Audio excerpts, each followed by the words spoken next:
En droit des contrats, la lésion désigne le déséquilibre contractuel au moment de la formation du contrat. Qu'est-ce que ça signifie concrètement? Très simplement, ça signifie que les obligations contractuelles sont déséquilibrées. En gros, on a un des deux contractants qui reçoit plus que ce qu'il ne donne. Par exemple, admettons que vous vendiez votre smartphone flambant neuf à un camarade de promo.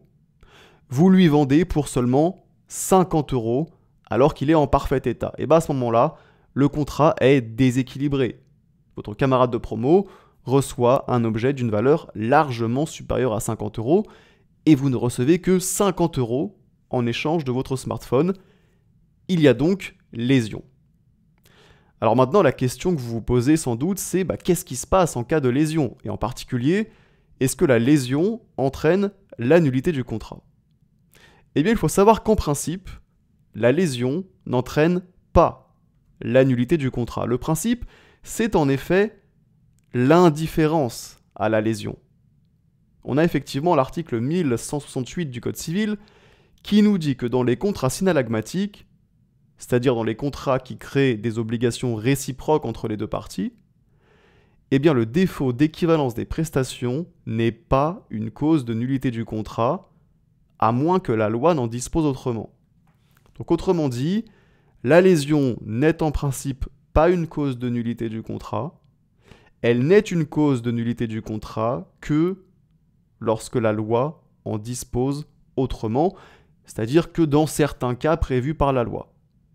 Mais donc, quelles sont ces hypothèses dans lesquelles la loi en dispose autrement? Quelles sont finalement ces exceptions au principe d'indifférence à la lésion?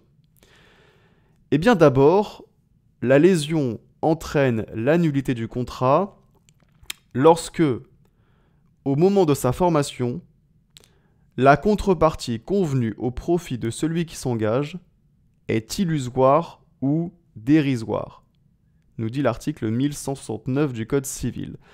Donc ici, c'est l'hypothèse où le déséquilibre entre les obligations des parties, il est tellement important que l'une d'elles en devient dérisoire.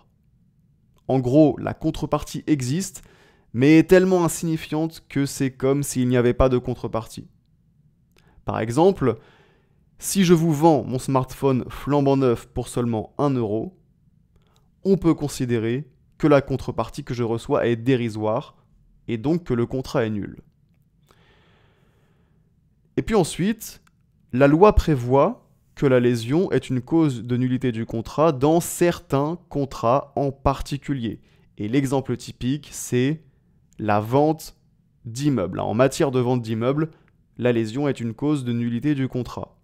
On a effectivement l'article 1674 du Code civil qui nous dit que si le vendeur a été lésé de plus de 7/12 dans le prix d'un immeuble, il a le droit de demander la rescission de la vente.